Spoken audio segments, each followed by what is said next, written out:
Yeah, it's awesome, man. I remember watching you when I was young and being scared out of my mind. Yeah, So, people worry about being scared of things under the bed. Hell, I am the thing under the bed. exactly, man. That it was great. And then as I got older, man, into my later teens, I started to really dig what you guys were all about, man. Now, as one of the most outrageous acts metal bands that come out of the '80s, what's your take on the whole political correctness in today's culture? Sucks, don't it? Yeah, man. Do you think you could have done half of what you? I mean, you had problems back then with the you know politicians and stuff. How do you think it would have affected Wasp had it been you guys just came out in the 2000s? Well, I don't know. I thought about that a lot of times. I mean, there's so many different factors in the equation. It. I tried, and I applaud you on this question because I thought about it many, many times. And I really don't know if I could answer that. Right. So there's so many different things in the equation that would affect it, and not uh, none the least of the record companies, because the whole attitude of the major record companies is completely different now than it was. I mean, you go back and you look at what happened in the mid to late '60s. Frank Sinatra broke away Right. from Capitol and started a company called Reprise. First rock act they signed with Jim Hendrix.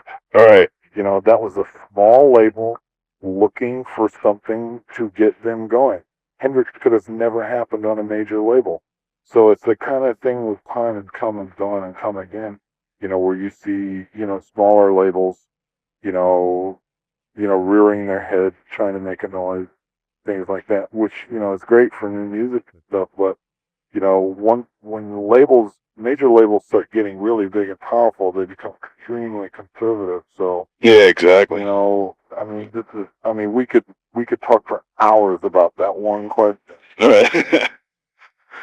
That's cool. But now, do you still get the same kick out of offending people as you did in the '80s?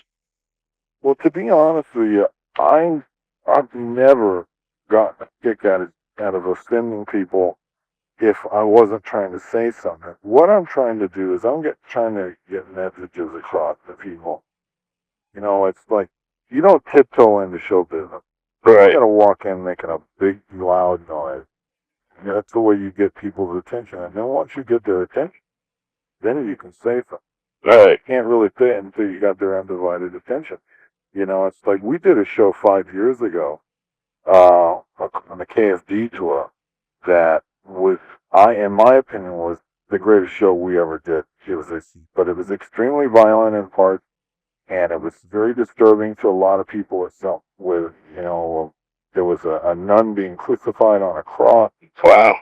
A fetus that's taken out of her and stuff like that. And a lot of that stuff, was aimed right at organized religion, and I'm trying to get people to think about what it is they're being preached to.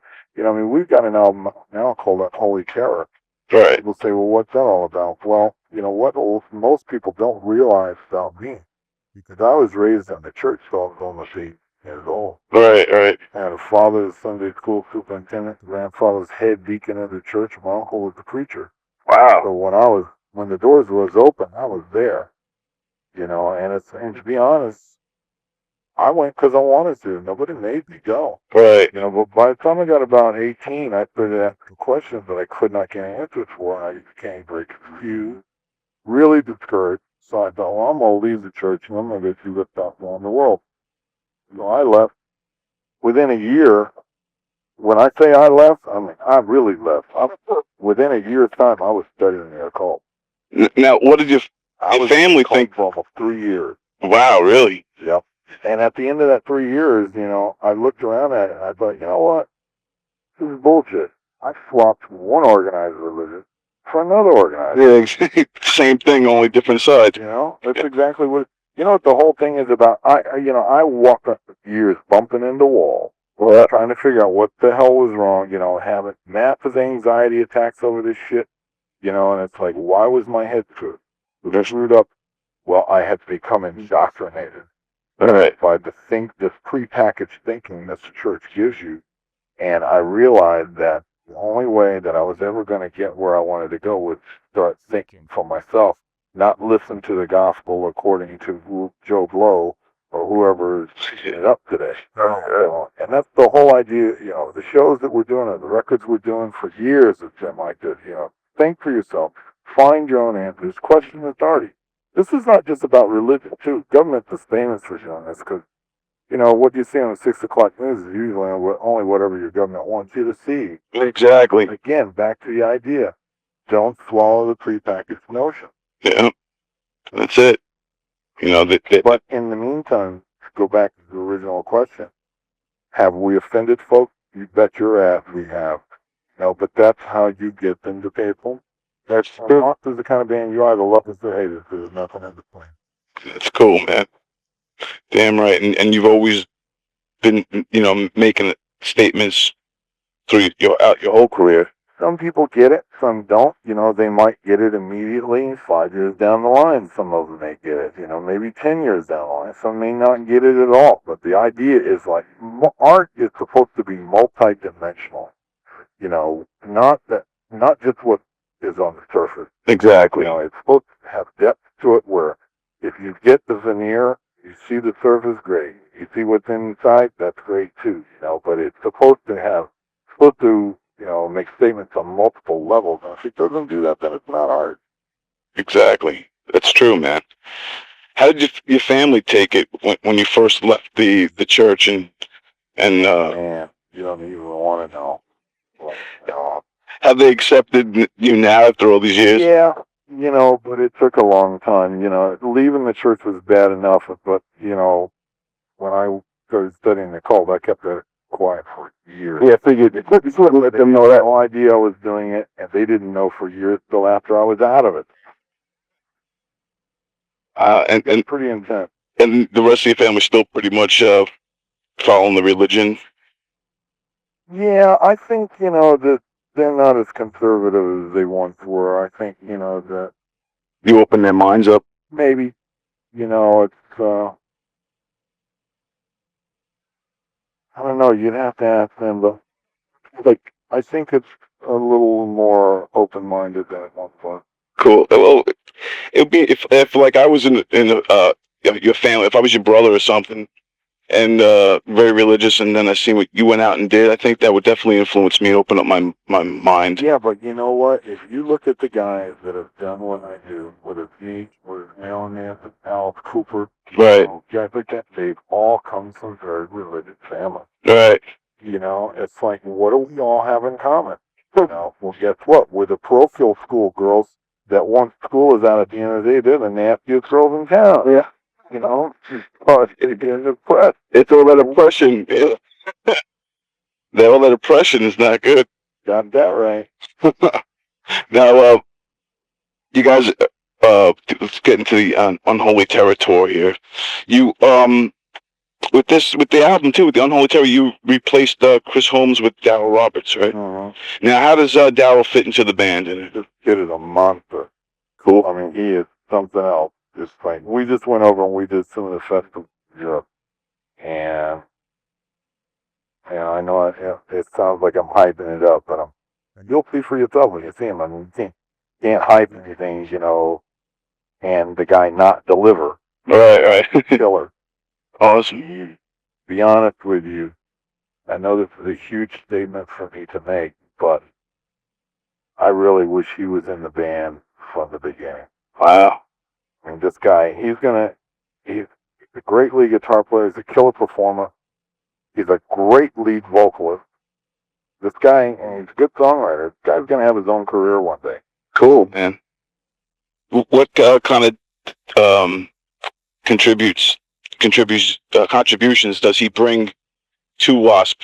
That like I think the first thing, you know, is new blood.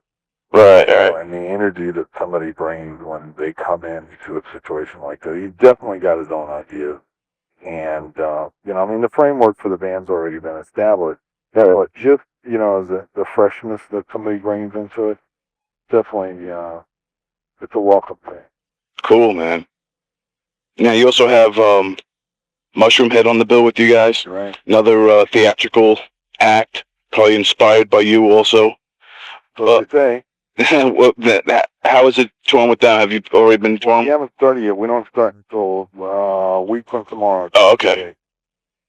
So you haven't had a chance to really check them out yet? Not yet. I mean, I've heard the music and stuff like that, you know, and what I hear in the show department, they're going to give it to us for our money. You know, and there's nothing like a good challenge. I love that stuff. Cool. Nobody's going to get hurt. Here's the big quote. Now you're originally a New York guy, right? Cool. And that's awesome. So now you guys are coming over here to Long Island on the 30th of this month. Now, how do you like playing for the Long Island and New York crowds? Love it. You know, it's like, I mean, I don't got to tell you that. You know what it's like. There's a bunch of fucking savages. It's great. Cool, man. Yeah, we're psyched, man, for you to come out. I'm looking forward to it. It's gonna be awesome. Now, are there any rituals before you go on stage? I read something about your Raiders socks.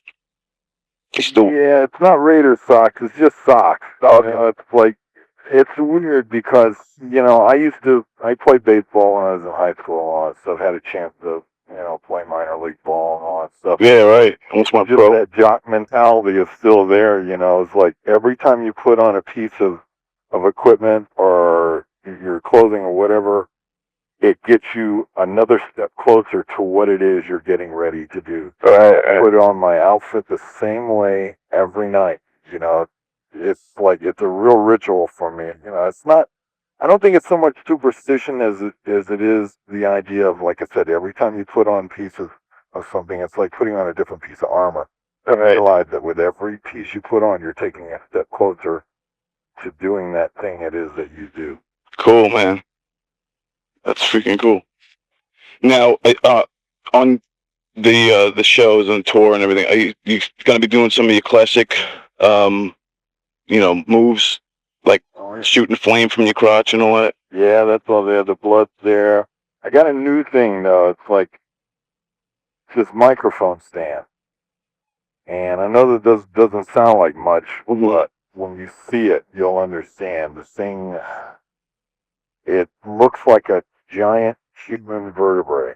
Oh, it's curved and shaped, and on the top of it, there's a gigantic skull. The whole thing's made out of steel. Oh, that's awesome. And I can get on top of it, sit on top of it, and ride it around, and, you know, flames shoot out of it, smoke, and stuff like that. Sick.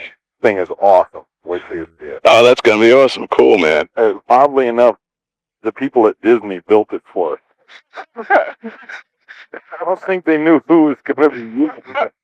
How's that for irony, huh? Absolutely. Now, got on stage and beat the shit out of them. So now, what do you think about this whole the new uprising of heavy metal acts? It seems like metal's finally making a comeback to the mainstream. What do you think about these new bands? Great, you know, it's you know, but this music, it's kind of cyclical in the sense that, you know, it never goes away. I think it's more the media's focus that it puts on it, you know, because, I mean, we've been doing this. Our first record, it will be 17 years next month. Wow. Anniversary of the first release. Right. We sustained ourselves, you know, we're not the only ones. There's been other bands that have done it too, you know. Right. Not that many, but still, it goes to show you that there is an audience out there for it. Right. And, you know, every 5, 6, 7 years, you'll see a new wave of it that really starts to get the attention of the media. Right. And then the media puts focus on it, and it looks like, oh my God, it's making a comeback. Well, it doesn't really. It never went away. Exactly. Now, how does it feel to now be in the shoes you're in now and be looked at as a legend in the metal scene and have influence? I hate that word. It makes me feel old. I hear you. And to have influenced so many artists, you know? You know, it's weird. I'll read stuff You know, like I read something a while back about the guitar player in Rage Against the Machine. All right. He said that the first Lost album was what got him into playing music. You know, it's like, just stuff like that. I'll see it all the time. You know, Yeah, that's awesome. it's really bizarre because I can remember feeling that way about other people. You know, and now it's happening to me. And I still really, I mean, it's complimentary and it's flattering, but I still really don't know how to think about it. You know, so it's almost like they're talking about somebody else. Right. Yeah. That's what it must be, you know, kind of odd to, you know, be looked at that way. Like you said, because when you think of like icons and legends, you never really think of yourself that way. And here you are in those shoes. I'll be like in a bookstore or something, or I'll pick up, some rock encyclopedia, and it's in there with everybody, and it's like you jump through it, you see your name in there or something, or maybe something that's not even related to music, whether it was some social thing that somebody was, trying to crucify you or something. Right. And I'll read it and I recognize my name in it. I put the book back on the shelf and walk away, and then maybe an hour later it hits me. It's like, oh, son of a bitch, that's me. You're in the history books, huh? They're real. That's awesome. You know, not many people can say that. They made a difference in anything like that. That's incredible, man. Yeah.